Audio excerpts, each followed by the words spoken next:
धर्म का सही अर्थ क्या है महाराज? यदा यदा हि धर्मस्य ग्लानिर्भवति भारत। मतलब मनुष्य को 4 चीजें जो सिखा दे, धर्म, अर्थ, काम और मोक्ष, वो धर्म। राजा युधिष्ठिर को तो धर्मराज बताया जाता है। वो धर्मराज हो के अपनी पत्नी को जुए पे लगाना कहाँ तक सही है? ये मानव जाति को क्या शिक्षा जाती है? तो ये बात महाभारत भी कह रही है कि बिल्कुल सही नहीं है कि यहाँ युधिष्ठिर बड़ा है, ये तो कभी कोई कह ही नहीं रहा। धर्म बड़ा है। द्रौपदी को घसीट के लाया जा रहा था तो भीम को एकदम से गुस्सा आ गया था कि एकमात्र भीम ही ऐसा था जिसने उस टाइम पर गहरा विरोध किया। उसने बाद में शपथ खाई, तुम्हारी यही जंगल तोड़कर तुम्हारा प्राण ले लूंगा दुर्योधन। महाभारत का अंत भी भगवान श्री कृष्ण ने भी उसी कार्य से कराया। 5 भाई एक लड़की का पानी ग्रहण करते हैं, ये धर्म कहाँ से है? कि द्रौपदी तो रोज अर्जुन ने अपनी बहन से सुभद्रा से अपने मामा की लड़की से शादी की, तो ये हिंदू धर्म को क्या मैसेज दे? इस विषय को उठाना नहीं चाहिए क्योंकि उससे दुर्योधन के ना बहुत सारे अवगुण दिखाए गए हैं। कोई 2 गुण बताएं उनके। वो 1 नंबर का व्यवहारिक व्यक्ति है। गीता की कोई 3 बातें ऐसे बताओ जिससे इंसान का जीवन बदल जाए। रोज अपने आप को याद दिलाती रहो। और कृष्ण ने गीता शुरू ही, सिद्धि और प्रसिद्धि में क्या अंतर? सिद्धि हमारे अंदर घटती है, प्रसिद्धि समाज के भीतर घटती है। राधा रानी का जन्म कैसे हुआ हमारा? एकमात्र सूर्य भगवान ऐसे थे जिन्हें उन्हें देखकर पुत्री जैसा भाव आया, इसलिए भगवान बोले अच्छा तुम्हारा ये भाव है तो मैं वचन देता हूँ कि एक दिन तुम्हारी पुत्री होकर भी जन्म लेगा। महाराज जी, जिस टाइम श्री कृष्ण ने शरीर छोड़ दिया था उसके बाद राधा रानी का क्या हुआ? एक तो हम ब्रजवासी ये प्रश्न को स्वीकार नहीं करते क्योंकि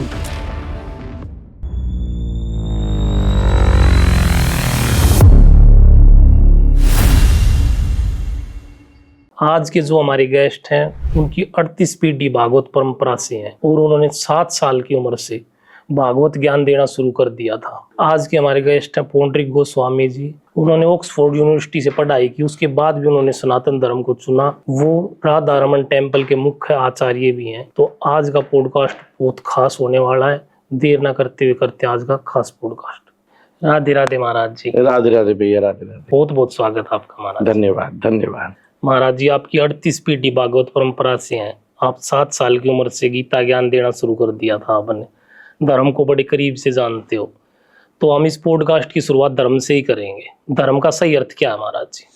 धर्म का सही अर्थ है जिसको 2 पैरों पर चलना प्रकृति ने बनाया है, जो पिछले हजारों साल से इस पूरी दुनिया को संचालित करने की ताकत रखता है, जो देखने में बिल्कुल राम और कृष्ण जैसा, वही 2 हाथ, 2 ही पैर, वही 2 आंखें, वही नाक, वही 2 कान, वही कद, वो जो इंसान है वो मानव अपने मानवीय मार्ग को पहचान सके, यही वास्तव में धर्म की उचित परिभाषा है।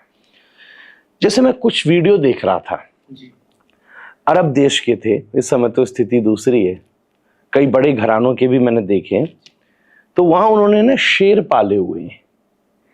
वो शेर जंजीर में बंध रहे हैं बेचारे, घर में खेल रहे हैं, अच्छी बात है। उससे वो जो जिसने शेर पाला है वो तो बहुत बड़ा दिख रहा है, पर बेचारे शेर को देखकर बड़ी दया आ रही है, क्योंकि मुझे शब्द सावधानी से प्रयोग करना चाहिए, फिर भी बेचारे डॉग से भी स्थिति उसकी बदतर लग रही है। तो शेर जैसा है वो वैसा ही रहे, इसमें उसकी शोभा है। सही बात है, बिल्कुल महाराज। गैया जैसी है, उसको माँ की उपमा दी है, उसका वैसे ही तरह सम्मान रहे, यही उसकी शोभा है। बिल्कुल उसी प्रकार से ये जो 6 फुट में रहने वाला इंसान है, ये जिन कारणों से पशुओं से अलग होता है, केवल खाने पीने सोने और भोग करने से पशुओं से अलग नहीं होता, सेवा करने से अलग होता है। इस जन्म और मृत्यु के चक्र से मुक्त होने का प्रयास करने से अलग होता है। केवल अपने ही पेट नहीं, दूसरे के पेट भरने की भी संभावना कर सकता है। जो एक छोटी सी वस्तु पर प्रयोग करता हुआ उसका विकास कहां तक ले जा सकता है, बिना पर होते हुए उड़ने की मशीन बना सकता है, बिना पहिए होते हुए आज एक दिशा से दूसरी दिशा जो बड़े बड़े जीवों को समय लगता है उस साधनों से आगे बढ़ सकता है। जो विज्ञान में निपुण है, जो ज्ञान में निपुण है, वो सबको युक्त करते हुए जो आगे बढ़ा सकता है उसका नाम धर्म है। मतलब मनुष्य को 4 चीजें जो सिखा दे, धर्म, अर्थ, काम और मोक्ष, वो धर्म है। हम जिसको धारण करते हैं और जो हमें भी धारण करता है। कहने का मतलब इसको जरा ध्यान से समझिएगा। हमने किसी चीज को धारण किया जी, पर अगर उस व्यवस्था ने हमें धारण नहीं किया, जैसे कि कई लोग कहते हैं कि ये कपड़ा आपको सूट नहीं कर रहा, आपने कपड़ा तो धारण किया पर जो आपकी लुक है उस पे सूट नहीं कर रहा। इसका मतलब ये बात अधूरी हो गई। पर दोनों चीजें हैं कि आपने वस्त्र पहना और वस्त्र ने भी आपको कैरी किया, you know how to carry it, उससे दोनों चीज का कॉम्प्लीमेंट हुआ। तो जो मनुष्य की परिभाषा की गई है, उसने जिस दायित्व को धारण किया और उन दायित्वों ने भी उसको धारण किया, उसका नाम ही वास्तव में धर्म है।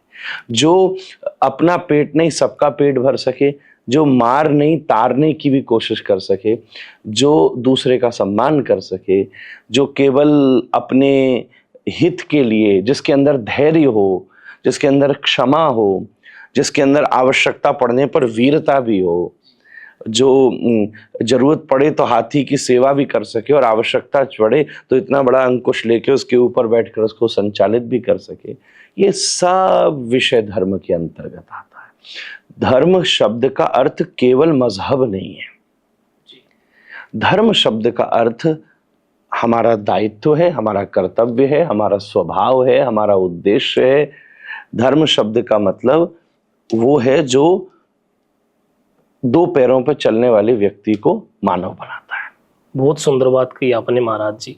महाराज जी, राजा युधिष्ठिर को धर्म का अवतार माना जाता है, धर्मराज बताया जाता है। वो धर्मराज होके अपनी पत्नी को जुए पे लगाना कहाँ तक सही है? ये मानव जाति को क्या शिक्षा जाती है? नहीं, तो बिल्कुल सही नहीं है। तो ये बात महाभारत भी कह रही है कि बिल्कुल सही नहीं है। एक बात ध्यान से सुनने की ये है, मैं आपकी भाषा में बोल रहा हूँ, ब्रजवासी होता हुआ भी मुझे मजा आ रहा है। तो आपके मुंह से बहुत अच्छी लग रही है। क्या हमारा कन्हैया 3-4 जगह तो आनंद लिया उसने, ब्रज में, हरियाणा में और गुजरात में। ये 3 जगह, एक जगह कर्म भूमि, एक जगह युद्ध भूमि, एक जगह प्रेम भूमि, बिल्कुल, एक जगह गृहस्थ, सब संभाला है। तो एक चीज समझने वाली ये है कि जो धर्मशास्त्र है ना भैया, वो किसी व्यक्ति को बताने के लिए नहीं होता, वो धर्म को बताने के लिए होता है। तो कहने का अर्थ ये है कि यहां युधिष्ठिर बड़ा है, ये तो कभी कोई कह ही नहीं रहा, धर्म बड़ा है। तो अगर युधिष्ठिर भी ये काम कर रहा है तो उसको अप्रिशिएट नहीं किया। युधिष्ठिर की पूजा करनी है क्या हमने? ना ना ना, बिल्कुल करनी नहीं। अपन ने उसके जीवन में से अच्छी चीजों को सीखना है और उसमें ये चीज भी दिखाई गई कि आप ये देखो, एक आदमी जो कितना अच्छा है, धर्म का अवतार है, सब कुछ कर सकता है, अगर उसको भी एक केवल गलत आदत हो, क्योंकि युधिष्ठिर के लिए लिखा है कि वो जुआ खेलने में उसको बड़ा आनंद आता था। अच्छा, और कलयुग में जुआ खेलते समय, कलयुग का वास है, द्वापर में नहीं था। कृष्ण भी चौसड़ खेलते हैं। आजकल के मंदिर, आज भी मंदिरों में आप किसी भी श्रीनाथ जी की हवेली में जाओगे, कहीं भी जाओगे तो वहां आगे चौसड़ एक खेल का नाम। जुआ ये कि जब आप किसी खेल में दाव लगाते हो तो उसका नाम जुआ है। तो आप अगर महाभारत की कथा पढ़ोगे तो जिस दिन द्रौपदी को दाव पर लगाया उस दिन का प्रोग्राम तो खत्म हो गया। जब अपशगुन देखे तो धृतराष्ट्र ने कहा कि मैं आज ये सब प्रोग्राम स्थगित कर रहा हूं और आप महाभारत में पढ़ना। ठीक उसके थोड़े दिन के बाद में फिर से शकुनी ने न्योता दिया और इतना भुगतने के बाद भी युधिष्ठिर फिर से खेलने बैठा। तब वो 12 वर्ष का वनवास और 1 वर्ष का अज्ञातवास वहां घोषित हुआ, जो महाभारत ग्रंथ में लिखा है। तो यहां सीखने की बात यह है कि आपके जीवन में सब कुछ अच्छा हो, धर्म के अवतार हो, फिर भी अगर एक चीज की गलत आदत लग जाए तो वो सारे जीवन को बर्बाद कर सकती है। यहां ये सीखना है। तो युधिष्ठिर सरी के धर्मराज भी इतनी बड़ी विपत्ति में आ सकते हैं, इसलिए अपने को बच के चलना चाहिए। महाराज जी, मैंने आपकी एक कथा में कुछ पंक्तियां सुनी थी। आपने बताया था जब द्रौपदी को घसीट के लाया जा रहा था तो भीम को एकदम से गुस्सा आ गया था और वो युधिष्ठिर के ऊपर गुस्से में हो गए थे कि अगर मेरा सामर्थ्य होता तो मैं तुम्हारे हाथ जड़ा देता, जिस हाथों से आपने जुए में द्रौपदी को आ रहा है। तो ये कहाँ तक सत्य है महाराज जी? हाँ, ये महाभारत के और कई उसके जो ऊपर लिखे गए उपन्यास हैं उसमें ये वर्णन है कि एकमात्र भीम ही ऐसा था जिसने उस टाइम पर गहरा विरोध किया और इस बात को लेकर द्रौपदी भी भीम के प्रति ज्यादा सेंसिटिव हो गई थी, उसके प्रति ज्यादा सम्मान और आकर्षण करने लगी। तो होना भी चाहिए महाराज। होना भी चाहिए। इस समय अर्जुन ने, देखो एक बात राजनीतिक, आप भी राजनीति के पक्ष से जुड़े हो, एक बात राजनीतिक, क्योंकि ये राजा लोग हैं सब, तो इस समय भीम कर भी देता और उसने बाद में शपथ खाई कि मैं तेरी जंघा तोड़ूंगा और महाभारत का अंत भी भगवान श्री कृष्ण ने भी उसी कार्य से कराया। क्या वो गांधारी के पास गया था रात में अपना शरीर का वज्र करने और श्री कृष्ण ने ऐसी लीला करी कि उसकी जंघा कमजोर रह गई और उसी जांग को तोड़वा के उस दुर्योधन का वध हुआ। पर यहां क्या एक बात समझने की है कि जब ये द्रौपदी को निर्वस्त्र करने की कोशिश हो रही थी और भीम ने विरोध किया तो अर्जुन ने भीम से बड़ी महत्वपूर्ण बात कही। जायज है, भीम का गुस्सा होना जायज है, सबका गुस्सा होना जायज है, परंतु अगर हम डिफरेंट, ये बात कहीं भी स्वीकार नहीं कही गई कि द्रौपदी के साथ जो हुआ वो सही हुआ। आज तक हम उसका विरोध करते हैं और उससे शिक्षा लेते हैं कि इतनी बड़ी नारी के साथ जो विरोध हुआ, आज तक हम हिंदुओं ने उस विषय को दबाया नहीं है। हम आप बैठ के संवाद कर रहे हैं कि हर घर में ऐसा नहीं होना चाहिए। बिल्कुल सही बात है। तो यहाँ अर्जुन ने क्या बात कही भीम से कि भैया ये सब चीज इसीलिए हो रही है क्योंकि हमारी ताकत अपनी एकता है। आज जो अब आप डायलॉग बोल रहे हो भैया युधिष्ठिर को या मुझे बोल रहे हो, उससे हमारी एकता टूट रही है और इससे वो सफल हो रहे हैं। वो तो खुश हो रहे होंगे। वो तो खुश हो रहे हैं। अभी हमने ये रिएक्शन किया, अभी राजा आसन पर यहां बैठे, एक प्लान्ड तरीके से खेल हो रहा है। अगर आप उस खेल के, जैसे क्रिकेट का मैच चल रहा है और सिस्टम को आप खराब करोगे तो आपको उसी समय रिस्ट्रिगेट कर दिया जाएगा। तो अभी आपको ये कारागार में डाला जा सकता है, अपना पूरा सिस्टम खराब हो जाएगा। मुझे पता है मैं जो कार्य हो रहा है वो अत्यंत निंदनीय है, परंतु अभी आप शांत बैठो और भगवान पर भरोसा करो। ये ऐसा विवेक दिया और फिर देखो जब मानव की ताकत खत्म हो गई तब कृष्ण की ताकत शुरू हुई और वो इतिहास में घटा जो इससे पहले भी कभी नहीं घटा। पहली घटना ऐसी भी कभी नहीं घटी कि बड़े राज दरबार में एक स्त्री का अपमान हो रहा हो। इसके बाद तो सैकड़ों घटनाएं हम इतिहास के पन्नों में सुनते हैं, पर उसके साथ साथ ये भी घटना कभी नहीं घटी कि 10 सहस्त्र गज बल घट्यो और घट्यो ना 10 गज चीर।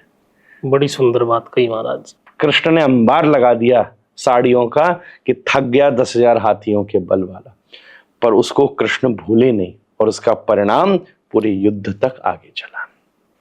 महाराज जी 5 भाई एक लड़की का पानी ग्रहण करते हैं, तो ये बात भी कहीं ना कहीं खटकती है हर किसी को, जो भी सोचता कि भाई ये धर्म कहाँ से है। एक लड़की के साथ 5 भाई पानी ग्रहण कर रहे हैं, एक पत्नी रख रहे हैं, तो एक नजर से देखा जाए तो ये भी सही नहीं। 2-3 चीजें आपको समझनी पड़ेंगी। पहली बात कि सनातन धर्म समय के साथ में व्याख्या करता है। अपने यहाँ पहले समय बहुविवाहों का कल्चर था। महाराज दशरथ की 3 पत्नियां, राम जी के जो खुद कैकेयी जी की वजह से तो सब वन में जाना पड़ा। पहली बात तो ये रही। पर सनातन धर्म की विशेषता ये कि समय के साथ उसने राम को आदर्श बनाया और आज हम यहाँ तक पहुंच गए कि एक पत्नी व्रत होना चाहिए, कानूनी तौर से भी नहीं कर सकते। इन्होंने बिल्कुल उल्टा कर दिया महाराज जी। उनकी 3 पत्नियां थी, इन्होंने 500 ने मिलकर एक को रख लिया। मैं भी उस पर बात कह रहा हूँ, उस पर बात आ रहा हूँ। तो तीसरी बात आई, द्रौपदी साधारण स्त्री नहीं है। एक तो उसका जन्म ही साधारण नहीं है, इसलिए आप उसको साधारण स्त्री की पूरी हिस्ट्री पढ़नी पड़ेगी। एक आदमी का इंट्रोडक्शन पढ़ना पड़ेगा ना। ऐसे समझो कि भाई एक सड़क के किनारे एक साधारण स्त्री बैठी है तो आपको दया आएगी, और राष्ट्रपति सड़क के किनारे जाकर बैठ जाए तो आपको सम्मान आएगा। क्या बात है भाई। तो पूरी हिस्ट्री से आदमी का एक्शन जो है वो सामने आता है। तो पहली बात तो मैं कहूंगा कि द्रौपदी को एक ऑर्डिनरी वुमन की श्रेणी में नहीं रखना चाहिए। वो किसी माँ के पेट से पैदा ही नहीं हुई, वो तो इंसान की योनि में भी नहीं आती। मतलब द्रौपदी का नाम तो कन्याओं में और आता है, ऐसा शास्त्र में वर्णन है। अहिल्या, द्रौपदी, तारा, कुंती, मंदोदरी तथा पंचकन्या स्मरण नित्यम महापातक नाशनम। सुबह सुबह हमारे शास्त्र कहते हैं 5 कन्याओं का स्मरण कर लो तो आपका पतन नहीं होगा जीवन में। तो द्रौपदी पहली बात तो साधारण स्त्री नहीं है, उसको साधारण सामान्य नहीं समझना चाहिए। यहां तक कन्या का मतलब क्या होता है? जो ब्रह्मचारिणी है। कन्या का मतलब क्या है? जिसका विवाह ही नहीं हुआ। ये तो अग्नि की लपट है, इससे कौन शादी करेगा? ये तो एक दिखाने के लिए समाज में एक राजवंशियों की लीला है। यहां तक मेरे गुरु महाराज वर्णन करते कि द्रौपदी तो रोज रात्रि में समाधि में चली जाती थी और उसके शरीर से 5 द्रौपदियां पैदा होती थी जो 5 पतियों की सेवा करती थी। एक साधारण एक स्त्री की चरम सीमा। कृष्ण इस महाभारत के प्रसंग में 2 जन चरम है। एक कृष्ण है, मतलब एक पति जिसकी अनेकों पत्नियां, एक द्रौपदी है, एक पत्नी जिसके अनेकों पति। तो यह सीखने योग्य ये 2 विषय हैं। ये दोनों सामान्य नहीं है। एक वो व्यक्ति जहां पुरुष की चरम सीमा वो कैसे बैलेंस कर रहा है, और एक वो स्त्री जिसके जीवन में स्त्री की चरम सीमा वो कैसे बैलेंस कर रही है। तो मैंने एक द्रौपदी नाम के उपन्यास में एक घटना सुनी थी। वो उपन्यास है, महाभारत में नहीं है, मैं पहले ही क्लियर कर रहा हूं कि भगवान श्री कृष्ण का द्रौपदी ने स्मरण किया। और आनंद की बात यह है कि जिस पॉडकास्ट की जिस व्यवस्था करी क्षितिज, वही उपन्यास पढ़ रहा था तो उसी ने मुझे ये विषय भेजा। मुझे अच्छा लगा, मैं तो अपने शिष्यों से भी सीखता रहता हूं। तो श्री कृष्ण ने, द्रौपदी बहुत रूठ गई कि कृष्ण आपने मेरे साथ ये क्या किया भगवान, ये क्या हुआ कि मैं तो एक को पसंद करके गई थी और यहां मां ने कह दिया 5। तो कृष्ण द्रौपदी के सामने प्रकट हुए। भगवान है, परमात्मा है, प्रकट हो गए। अब भगवान ने द्रौपदी को 2-3 ऑप्शन दिए। बोले पहली बात तो ये कि अगर तूने मां की आज्ञा नहीं मानी और अर्जुन से ही विवाह किया तो इसके लिए कानून ये कहता है कि तुझको और अर्जुन को ये राजमहल छोड़कर फिर दूसरी जगह रहना पड़ेगा। वैसे भी घर में वो यूनिटी, वो सिस्टम बन नहीं पाएगा क्योंकि तूने सबको मना कर दिया, तो मन तो खराब होगा ही सबका, इसलिए अलग ही रहना पड़ेगा। अब अगर तू अलग रहती है तो वो देश के लिए अच्छा नहीं है, बिल्कुल अच्छा नहीं है, क्योंकि इन 5 भाइयों का एक साथ रहना बहुत जरूरी है। बहुत बड़ा आगे युद्ध होने वाला है उसके लिए। उनको तो भविष्य दिख जाता है। दूसरी कंडीशन कृष्ण ने कही कि तू अगर युधिष्ठिर से शादी कर लेती है, ये भी एक ऑप्शन है कि जी मैं तो एक से ही करूंगी, फिर नियम बनता है कि बड़े भाई से करना है। तो अगर तू युधिष्ठिर से शादी कर लेती है तो इन 4 भाइयों को बाहर रहना पड़ेगा, तू महल में रह सकती है। पर यह भी अच्छा नहीं है कि अकेला युधिष्ठिर महाभारत कभी जीत नहीं सकता। वो तो सेंसिटिव व्यक्ति, वो तो 2 मिनट में क्षमा कर देते हैं, वो तो कुछ करते नहीं आगे, वो तो चले जाएंगे। तो तीसरा ऑप्शन ये है कि हो सकता है कि दुनिया सैकड़ों साल तक बोलती रहे कि तू कैसी स्त्री है जिसने 5 पतियों से शादी करी, पर तू वो कड़ी बन सकती है जो इन 5 को जोड़ करके रखे। और जब तक ये 5 जुड़े हैं तब तक इस देश में धर्म की हानि नहीं हो सकती। बिल्कुल सही कहा महाराज। तो समझने की बात से, घटना बड़ी बात नहीं है, वो घटना, वो कहानी जिस उद्देश्य के लिए सुनाई जा रही है वो उद्देश्य पता होना चाहिए, तब कोई भ्रम नहीं होगा। तो द्रौपदी ने बहुत बड़ा सेक्रीफाइस किया, इसलिए हम उसका नाम स्मरण करते हैं, उसको धन्यवाद करते हैं। यहां कोई कैरेक्टर एसेसिनेशन नहीं है, न कृष्ण का न द्रौपदी का। सही बात है। कैरेक्टर बहुत अच्छी बात है। आज तो कई सारे लोग हैं 5 क्या 50 रिलेशन में होंगे और दुनिया को पता ही नहीं। द्रौपदी वो है अगर 5 पतियों के साथ, तो उसके साथ भी कृष्ण ने वरदान दिया कन्या की श्रेणी में, वो साधारण स्त्री नहीं है। तो आप यहां से ये मत सीखिए कि एक स्त्री 5 पति कर सकती है। आप ये सीखिए कि एक स्त्री घर को जोड़ने का प्रयास कर सकती है। उसी के हाथ में होता है घर तोड़ना भी और घर जोड़ना भी। और आज घर घर की कहानी यही है, कहीं भी चले जाइए, एक स्त्री 5 भाइयों को तोड़ भी सकती है। प्रॉब्लम भाइयों में कभी नहीं होती, घरों में। ये जो घर में आने वाली माताएं, उनमें जब नहीं बनती है तब ज्यादा इशू खड़े होते हैं। आपके माध्यम से ऑडियंस के मन में सवाल बहुत रहता था, बहुत अच्छा जवाब दिया आपने। मैं खुद सेटिस्फाइड हूँ आपके जवाब से, बाकी मेरी ऑडियंस भी हो गई होगी। महाराज जी, हमारे हिंदू धर्म में अपने गोत्र में शादी नहीं की जाती है, यहाँ तक कि अपने आसपास के 4-5 गांवों तक भी छोड़े जाते, रिश्तेदारी की तो सोच ही नहीं सकते हैं। अब अर्जुन ने अपनी बहन से सुभद्रा से, अपने मामा की लड़की से शादी की, तो ये हिंदू धर्म को क्या मैसेज देना? नहीं, ये बात आपकी सही है। मैंने आपको जैसे एक बात बताई कि हर युग में हर विषय की परिभाषा अलग अलग है। युग के हिसाब से इसको कहते हैं युग धर्म।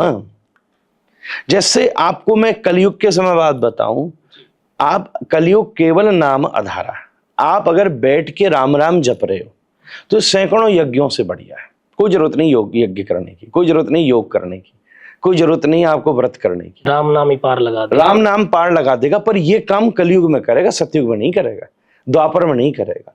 तो द्वापर के समय की घटना है, पहली बात।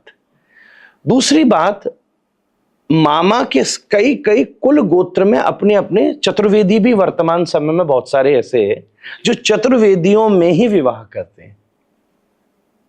चतुर्वेदी भी चतुर्वेदियों में ही विवाह करते हैं अपने गोत्र का संरक्षण करने के लिए। तद अनुसार उस समय एक तो जो यहां गोत्र चेंज हो जाता है, परिवार दूसरा हो जाता है। और ऐसा श्री कृष्ण के साथ भी कई घटनाएं मिलती हैं, अर्जुन के साथ भी वो उस समय की घटना है। यहां ये बात, यहां ये विवाह इसलिए नहीं किया गया है कि दुनिया को यह मैसेज मिले कि आप अपनी मामा की बेटी से विवाह कर सकते हो। अब यहां ऑप्शन क्या है, ध्यान देना। पूरी कहानी जब पता होती है तो प्रॉब्लम नहीं होती। सुभद्रा जी का विवाह होना था दुर्योधन से, ये मामला भी फिक्स हो गया था, शास्त्रों में आप पढ़ लीजिए। बलराम जी तो फिक्स कराए थे, बलराम जी तो, क्योंकि बलराम जी दुर्योधन को शिक्षा दी थी, तो वो उसके प्रति सेंसिटिव थे, इस लड़ाई में लड़े नहीं। तो वो तो, अब ये भी तो एक संबंध बनना था। अब बड़ा भाई संबंध बना रहा है, और अगर सुभद्रा और दुर्योधन का संबंध हो जाता तो फिर बात कुछ और हो जाती। पूरी महाभारत किसी व्यक्ति के लिए नहीं हो रही, धर्म को और देश हित की बात हो रही है। जो चीज है, कई बार पूरी कम्युनिटी किसी चीज का विरोध करे, चाहे वो कश्मीर को लेकर इशू हो, चाहे वो समाज में और होने वाले इशू हो, पर अगर वो कार्य देश हित के लिए है तो समझदार लोग उसको प्रपोज भी करते हैं और संविधान उसको लागू भी कराता है, कोर्ट भी उसको अप्लाई करती है। देश हित में नहीं है तो वो कभी नहीं होगा। राम जी का मंदिर बनना देश हित की बात है, कि धर्म हित की बात नहीं है। इसी प्रकार से वो टाइम जो ये घटना घटी, दो विकल्प है अपने पास कि या तो दुर्योधन या अर्जुन। अब आप बताओ कौन सा चुनोगे? अर्जुन ही चुनेंगे हम तो। ये परिस्थिति वहां ये है, यहां ये संदेश नहीं है कि अपनी मामा की बेटी से ब्याह कर लो। यहां ये संदेश है कि जब आपके पास ऐसे संबंध में विकल्प हो तो हमें कई बार वो व्यक्ति जो विनम्र हो, जो सरल हो, जो सम्मान करना चाहता हो, उसके साथ विवाह कर। महाराज, ये प्रश्न मेरा पूछने का कारण ये था कि मैं ये सोच रहा था कहीं शास्त्रों के साथ तो छेड़छाड़ नहीं की गई है, कि शास्त्रों में ही गलत लिख दिया और वो हो ही नहीं मामा की लड़की। इस विषय को उठाना नहीं चाहिए, क्योंकि उससे ये विषय संवाद का नहीं है, ये विषय विद्वानों का है। बिल्कुल बिल्कुल। अब मेडिकल साइंस में कौन सा कॉम्बिनेशन, इससे शास्त्र, इस बात पर ज्यादा कहने से शास्त्रों के प्रति अश्रद्धा होती है। बिल्कुल सही। फिर तो हम सबके प्रति अश्रद्धा कर देंगे, जी गीता में भी मिलावट होगी, जी की रामायण में भी मिलावट होगी। ये हम इस विषय पर नहीं, मामा की बेटी है या मामा की बेटी नहीं है, ये इशू ही नहीं है, इससे किसी को प्रॉब्लम ही नहीं है। या तो उसी को प्रॉब्लम होगी जो इधर उधर घालमेल कर रहा होगा। इशू ये नहीं है, यहां संदेश क्या है वो समझने योग्य बात है। संदेश क्लियर नहीं है तो फिर ये आप इधर उधर की चीजें पकड़ के बैठे रहोगे। बहुत सुंदर बात कही महाराज जी। महाराज जी, दुर्योधन के ना बहुत सारे अवगुण दिखाए गए हैं, कोई 2 गुण बताएं उनके। महाभारत की यही विशेषता, रामायण की भी यही विशेषता, सबके गुण दोष बताए गए। मैं कई कथाओं में बात बोल चुका हूं। दुर्योधन में एक सबसे पहला गुण तो ये था कि वो परिवार को संग लेकर चलना जानता था। इसलिए आप चीज एक देखना कि सबको पता है कि गलत कर रहा है, फिर भी कोई उसके विरोध में नहीं जा पा रहा है। बिल्कुल सही कहा महाराज। ये एक बड़ा जबरदस्त गुण है उसमें, सीखने योग्य। दूसरी बात चाणक्य ने अपनी नीति में कही है, दुनिया में सबसे अच्छा मित्र वो होता है जो आपका उपकार मानता है। इसलिए दुर्योधन ने कर्ण जैसे महारथी के ऊपर ऐसा उपकार किया कि सब पता होते हुए उसके सबको संग लेकर चलना जानता है। और दूसरा दुर्योधन में एक बड़ा जबरदस्त गुण और भी है, वो एक नंबर का व्यवहारिक व्यक्ति है, व्यवहार का पक्का है। आप ये देखो कि माद्री का भाई नकुल सहदेव का मामा पांडवों की तरफ लड़ने आ रहा था, बेचारे को टाइम ही नहीं था, इसने शुरू से ऐसा भोजन खिलाया उन्हें, ऐसी हॉस्पिटैलिटी करी, ऐसी खातिर करी, ऐसो स्वागत किया कि पहुंचते पहुंचते बंदे ने प्लान ही चेंज कर दिया कि चलो लड़ाई तो होती रहेगी, फिर कम से कम खाने पीने की व्यवस्था तो एक नंबर रहेगी। ये बड़ा भारी गुण है। सही बात है, बिल्कुल महाराज। अब ये हमें ये सीख, ऐसे गुण युधिष्ठिर में भी है, ऐसे गुण अर्जुन में भी हैं। अब हमें तो देखना है किससे क्या सीखना है। बिल्कुल महाराज जी, गीता की कोई 3 बातें ऐसे बताओ जिससे इंसान का जीवन बदल जाए।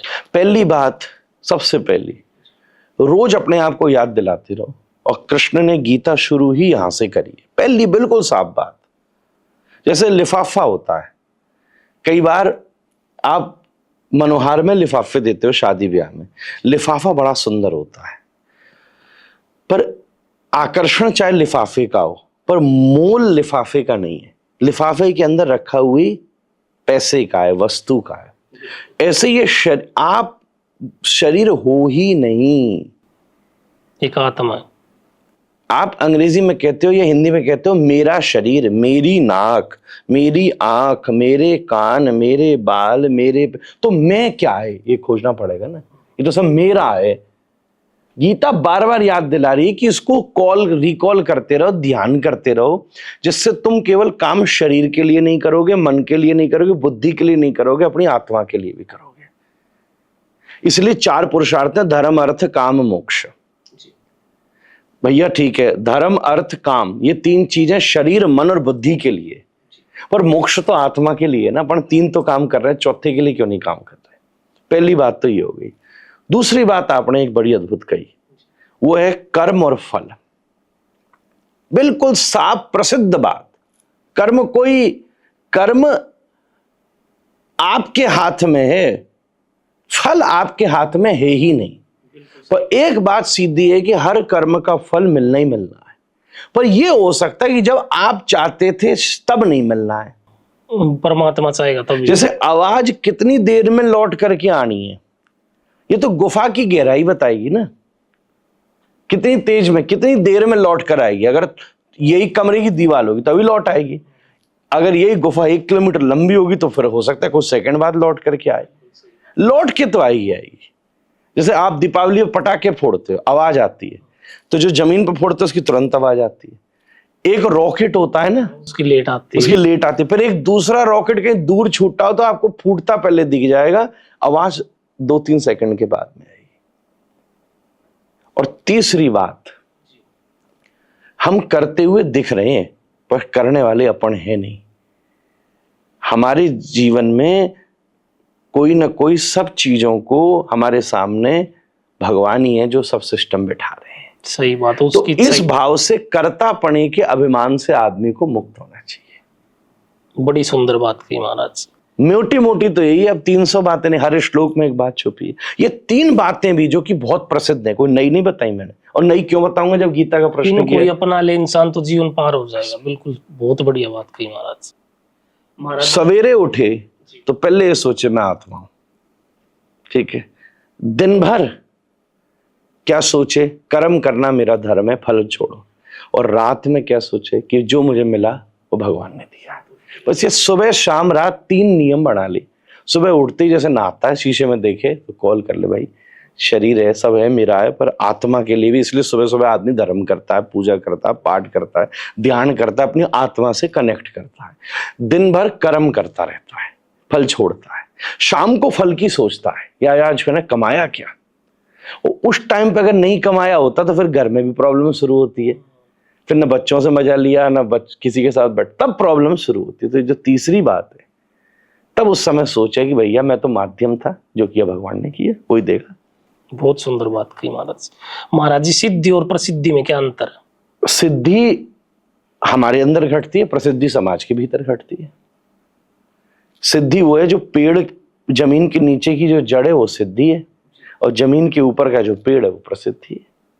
दोनों मजबूत रहनी चाहिए। जड़ बहुत जोरदार है, ऊपर पेड़ है ही नहीं, तो जड़ का क्या पता चलेगा। सिद्धि पाने के लिए तो बहुत, पर कई लोग ऐसे भी होते हैं, यहाँ कई प्लास्टिक के पेड़ पौधे लग जाते हैं ना कहीं कहीं, उसमें जड़ ही नहीं है। सही बात है, ऐसे भी लोग हैं। सिद्धि पाने के लिए तो बहुत वक्त लग जाता है महाराज जी, बड़ी मेहनत करनी पड़ती है। जैसे आपकी सिद्धि शब्द का मतलब होता है, और प्रसिद्धि के लिए तो आजकल ऐसा चल रहा है, कपड़े निकाल लो और फेमस हो जाओ 5 मिनट में। नहीं, वो प्रसिद्धि नहीं है, वो अपयश है। अपयश में भी यश छिपा हुआ है ना। वो प्रसिद्धि, आप दो चीज समझिए, यश, अपयश, प्रसिद्धि, ये 3 अलग अलग चीजें हैं। यश का मतलब है कि लोग जानते हैं, बस इतना। अपयश का मतलब लोग तो जानते हैं पर नेगेटिव चीजों से जानते हैं। आप ये बताओ, रावण भी उतने ही लोग जानते हैं, इतने लोग राम को जानते हैं, पर रावण का यश नहीं है, रावण का अपयश है। उसको जानते हैं कि इसने सीता जी का हरण किया, उसको इसलिए जानते हैं कि सीता जी का हरण किया। कोई कोई व्यक्ति होते हैं, वो समझो जैसे मैं आपसे बात कहूंगा बाली, वो कौन है? वो यशस्वी है। अब ये नहीं कहा जा सकता कि वो अच्छा ही है कि वो बुरा ही है। दोनों तीनों चारों मिक्स कहानियां आ रही हैं। एक तरफ उसने सुग्रीव की पत्नी को हर रखा है, दूसरी तरफ देखा जाए तो वो राम जी को कह रहा है मैं लड़ने को भी तैयार हूं, तीसरी बात उसको छुपकर भी मारा जा रहा है। तो उसका मिक्स कैरेक्टर है, सही भी है और गलत भी है, दोनों चीजें। या कुंभकर्ण को ले लो, सही भी है गलत भी है। दूसरी चीज रावण, ये अपयश है, राम जी प्रसिद्ध है। बिल्कुल सही कहा। मतलब प्रसिद्ध किसको कहते हैं? वो आदमी जिसके पद कदमों पर हम चलना चाहते हैं, जिसके उदाहरण अपने बच्चों को भी देना चाहते हैं, वैसे बनना चाहते हैं। अपन जानते हैं वो यश है, अपन वैसे बनना चाहते हैं, वो प्रसिद्धि है। भगत सिंह जो है वो यशस्वी नहीं है, वो प्रसिद्ध है। हम अपने बच्चे को चाहते हैं वो भगत सिंह बने, तुलसीदास बने, वो बने सुभाष चंद्र बोस बने, वो बने, ये एक अलग बात है। विवेकानंद जी बने कोई। धर्म में यश, अपयश और प्रसिद्ध सब लोगों का है। पर एक चीज बताओ, पूरे 100 साल के धर्म में गिने चुने लोग होंगे जैसे धर्मगुरु, और चाहे धर्म में आस्था रखने वाले लोग भी वैसे बढ़ना चाहते हैं। कुछ लोग ऐसे हैं जिन्हें जानते समय पर पता नहीं ये सही है कि गलत है। कुछ लोग ऐसे हैं कि जानते हैं कि ये सही है, पर भाई ऐसे हम बन नहीं सकते, हम बनना भी नहीं है। पर कुछ लोग ऐसे हैं जो प्रसिद्ध हैं। महाराज जी, मेरी कमेंट्स में ना मेरी ऑडियंस का एक सवाल बहुत बड़ा रहता है, और आपसे पूछना बहुत, आपसे अच्छा जवाब कोई दे नहीं पाएगा। राधा रानी का जन्म कैसे हुआ महाराज जी? बहुत लोगों का ये सवाल। गर्ग संहिता में इसका वर्णन आता है, ब्रह्म वैवर्त पुराण में इसका वर्णन आता है। कहानी राधाष्टमी की सवेरे की है। बहुत सारी इसमें कहानियां मिलती हैं, पर सरल तो यही है कि वृषभान जी सुबह सुबह स्नान करने गए जमुना जी में, तो वहां पर स्नान करते समय उन्हें कमल प्राप्त हुआ। अब आप लोग बोलो ये सब क्या कहानियां जोड़ रहे हैं? तो ये हम मानवीय स्तर की कहानी नहीं है, ये सब ईश्वरीय स्तर की कहानी है, इसलिए हम पूजा कर रहे हैं। तो उस कमल में एक कन्या वृषभान जी को प्राप्त हुई, इसलिए हम राधा रानी के बचपन का चित्र देखते हैं तो कमल का ही चित्र आपको इंटरनेट पर भी मिलेगा, जिसके बीच में राधा रानी छोटी सी लेटी हुई है। फिर वो लेकर के आए वृषभान जी, और फिर वृषभान जी ने, कीर्ति मैया ने उनको अपनी पुत्री मानकर स्वीकार किया, क्योंकि वृषभान जी जो है वो सूर्य के रूप हैं, सूर्यवंशी हैं। ऐसा हुआ था जब भगवान मोहिनी बन करके गए थे समुद्र मंथन, भगवान श्री कृष्ण या विष्णु भगवान, तो उस समय जितने देवता और असुर थे वो सब मोहिनी को देखकर मुग्ध हो गए। एकमात्र सूर्य भगवान ऐसे थे जिन्हें उन्हें देखकर पुत्री जैसा भाव आया। इसलिए भगवान बोले अच्छा तुम्हारा ये भाव है तो मैं वचन देता हूं कि एक दिन तुम्हारी पुत्री होकर भी जन्म लूंगा। तो वही भगवान राधा रानी के रूप में प्रकट हो। जैसे महाराज जी आपने बताया सब मोहिनी का रूप देख के मोह में हो गए थे, तो एक जगह मैंने ये स्टोरी भी सुनी थी कि जो शिव भगवान है वो भी उनको देख के मोहित हो गए थे, उनसे शादी करना चाहते थे, मतलब तो क्या ये सत्य है महाराज जी? हाँ, ऐसी भी पुराणों में बिल्कुल कहानियां मिलती।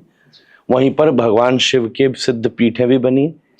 तो कहने का मतलब यही है ना कि भगवान इसे मोहिनी बने, ऐसे बने भगवान कि वो शिव जी जो रोज भगवान से मिलते हैं वो तक भी उन्हें नहीं पहचान पाए। ये सब भगवान की लीला है। बिल्कुल उन्हें देखकर मुग्ध हुए, पीछे पीछे गए।